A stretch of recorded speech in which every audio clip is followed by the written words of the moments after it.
These are garbage. Man, what is going on? This might be one of the worst ones I've seen. Y'all are making me rethink my career.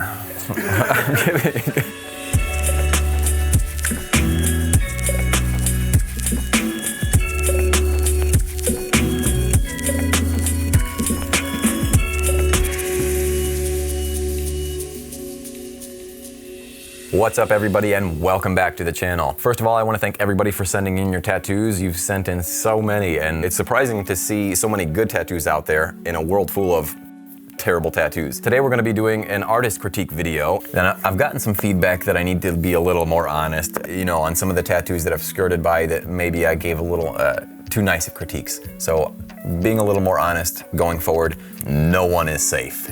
So let's see what today's group sent in. So first up, Milan sent in this Batman tattoo. Which Batman is this?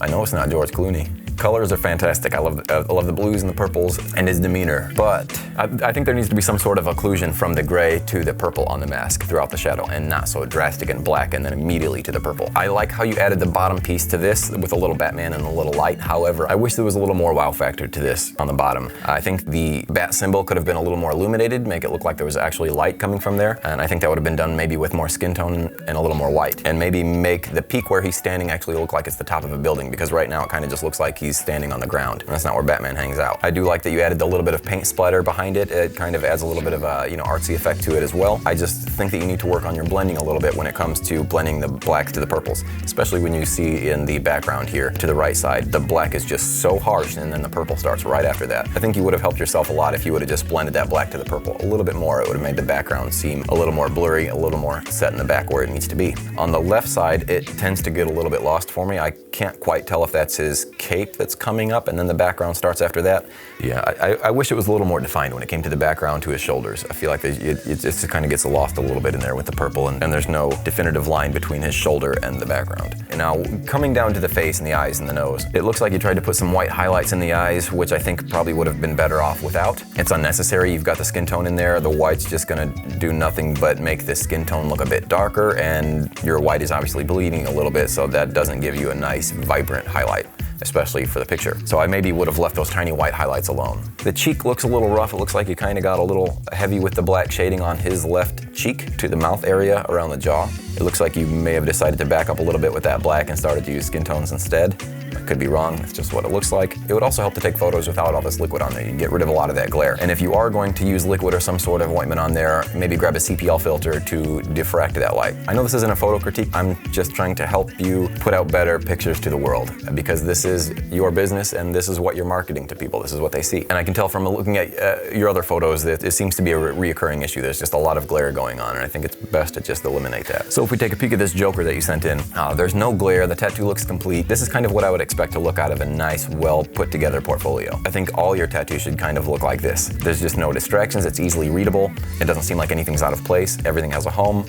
Good job on that. So there's no doubt you have talent. Your technical ability is on point, but this is how you're going to present your work to the world. So I just want to make sure that you're taking the best possible photos you can. And that's what I see is a lot of the glares running through these tattoos. So whatever you did taking the photo of this Joker tattoo, do that again. The glares are just hiding a lot of the good detail that you have through these. Thank you, Milan. I appreciate you sending that in. Keep it up. I'd like to see something from you in the future. Next up, we have Theodor Thorne.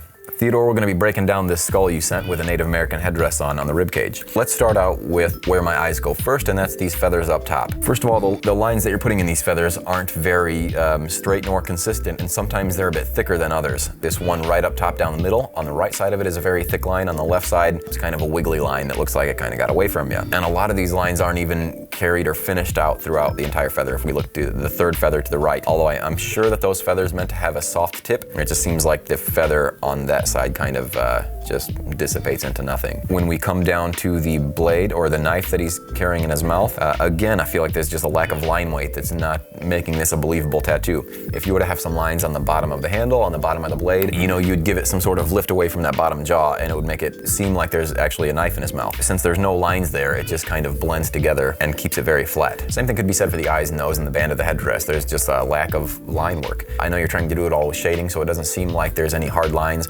but if you put those lines in there and shade away from the line, you're still gonna give a nice realistic appearance without having the look of lines in there. Another example, when it comes to the skull's eyes, it seems like the eye sockets aren't that deep because it's just light shading. There's no line work. You could use line work to give the eye sockets a ridge on the underside of the top part of the socket and the sides. If you use a liner as a shader, not necessarily making lines, but getting hard edges on there, it's gonna give you the appearance of a lot more realistic tattoo. I'm gonna kind of tell you to focus more on lining than anything going forward. Lining is your basic foundation for a solid tattoo. Period. I think you kind of lack the experience thus far, you only being 6 to 8 months in tattooing, to do bigger, larger scale tattoos like this.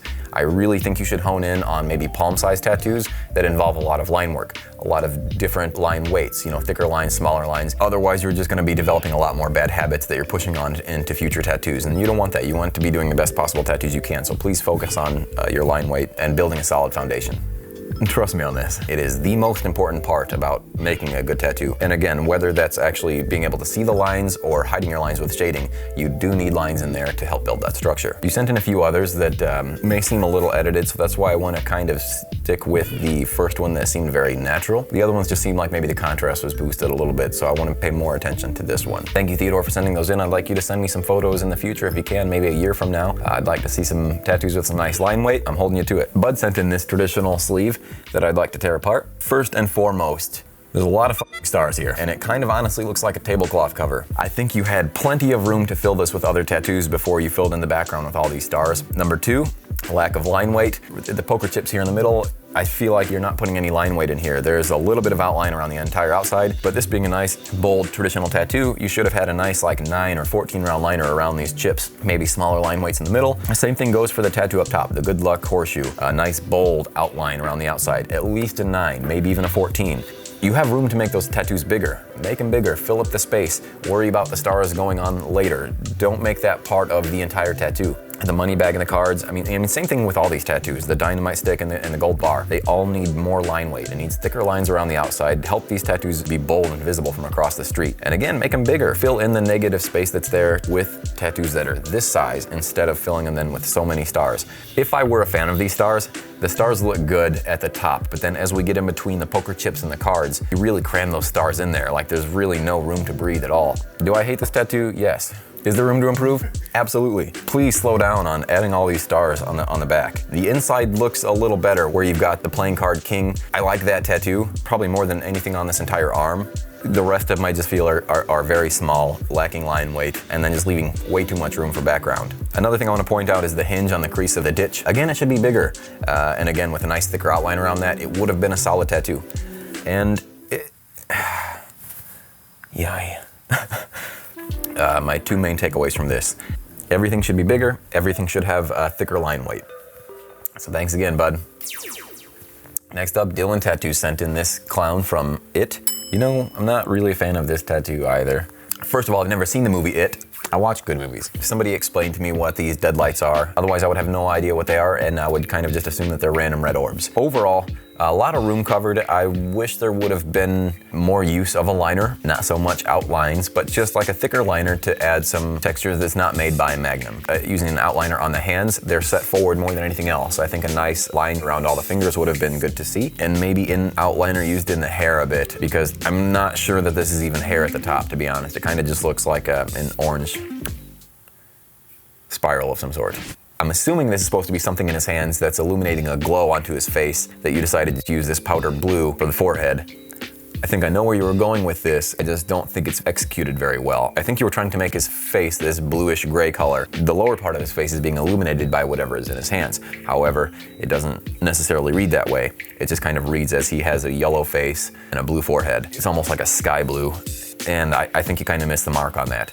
I know in the original reference there's usually a lot of like wrinkles and cracks in the forehead, and that kind of allows you to know that it's his forehead, whereas this just kind of seems like it's a half face, half sky almost at the top, especially because we lose it near the top where the hair is supposed to be. If that looked like hair, it might be more believable that that is his forehead. But I'll say this, I like everything from the hands up to the top of the yellow of the face. everything above the yellow lost it for me. And I'm not sure if it's just because you were running low on time and you started to speed up or you started to rush subconsciously. It just feels like you took a lot more time on the bottom than the top. So I would have liked to see more use of a liner, again, with those cracks in the forehead, with the hair and things like that. Even when it comes to the background, it kind of seems like you just put enough black in there to cover those orbs. You know, fill the rest of that space up with black, nice, deep, solid black, make it look like the darkness is consuming his head, right? There's also something going on with his nose that I'm not exactly sure what's going on. I think maybe the darker shadow on his right side of the nose just got away from me a little bit, because I can see the two shapes of what should be the nostrils. It just looks like the nose kind of got carried away a bit. I think it would be most beneficial for you to learn to introduce a liner a little bit more into your work and be shading with shapes. Know what you're tattooing. Try to imagine where the shadows and where the lights are coming from, and then shade that direction. Like if you're shading a sphere, you don't want to shade the sphere with having the needle the same angle throughout the entire thing. As you're shading the sphere, you want to move your needle with the sphere. You want it to give it some three-dimensional shape. If you don't do that, and if you're just shading with the same direction throughout the entire sphere, it's gonna be very flat. You have to turn the needle in the machine with the shape that you're tattooing. Rock on, Dyllan. Thank you very much for letting me talk about your tattoo. I appreciate it, and I hope to see some more stuff from you in the future.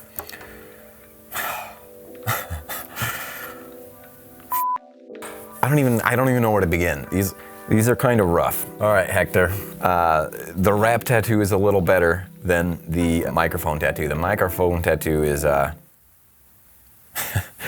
whole design. Let's start off with the whole tattoo.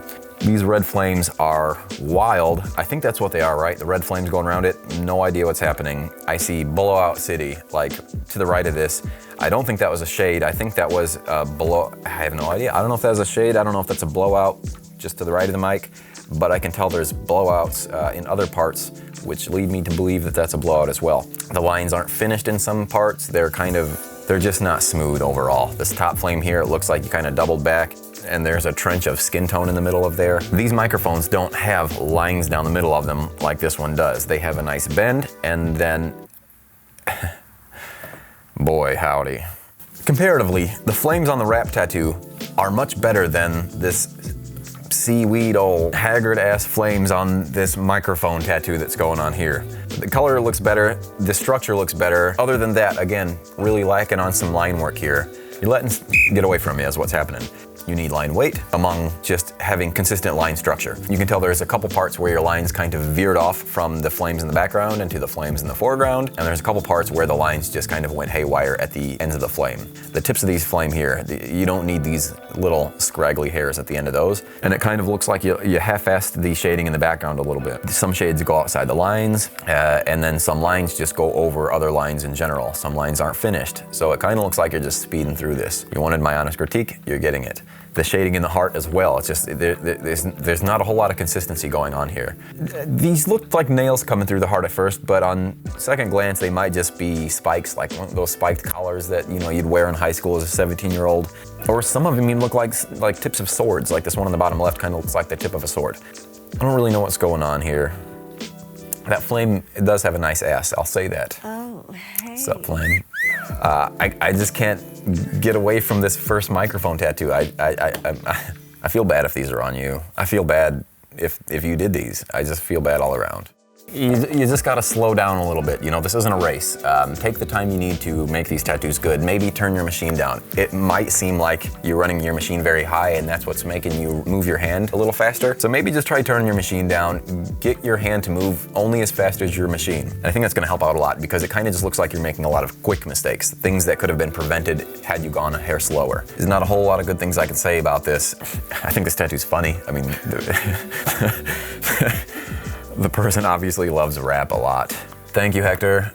I appreciate you letting me talk about these to the world. So listen, guys.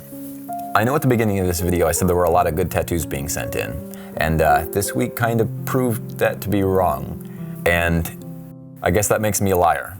And that's okay, there's always next week. So we're only gonna do one winner this week and one toilet tattoo loser. So a message to everybody in the future, make sure you want to send these tattoos through and make sure you're okay with them being on air because I'm gonna rip these apart. I'm done holding back, okay? I want to give you my most honest critiques and this is what they are. So let's just get into it. So the winner of this week's best tattoo, in my opinion, goes to Milan. Milan, I really love this Joker tattoo you sent in. It seems like a complete tattoo from start to finish. I love the spatters that you introduced to the top of this tattoo, as well as the ha ha ha at the bottom. And it kind of just seems like everything is complete. There's nothing left unfinished. As far as technical application goes, I think you hit the nail on the head. Again, I feel like there's nothing left out. You use the liner in all the right places, and you use, you know, the shader just as well. So again, excellent job, Milan. Hector, Hector, Hector, Hector. You're this week's winner of the toilet tattoo. Oh man, yeah, I think I've already said enough. You know why you got it. Give the man his prize. Thanks again, everybody, for tuning in. It's been a fun week. We usually pick these tattoos at random. They're not pre-selected, so I'm seeing these for the first time as we go. If it happens to be a bad group, it's a bad group. If it happens to be a good group, it's a good group. This week just happened to be little less than I expected. And we'll see what next week brings. Thanks again for sending in all these tattoos. And if you want to see your tattoo get reviewed on this channel, just send it over to ponycritiques@gmail.com. I'll get to it as soon as I can. And if you don't mind me talking about your tattoos, send them over. And I swear I'll let you know what I think about them. Once again, thank you very much. I'll see y'all next time. Peace.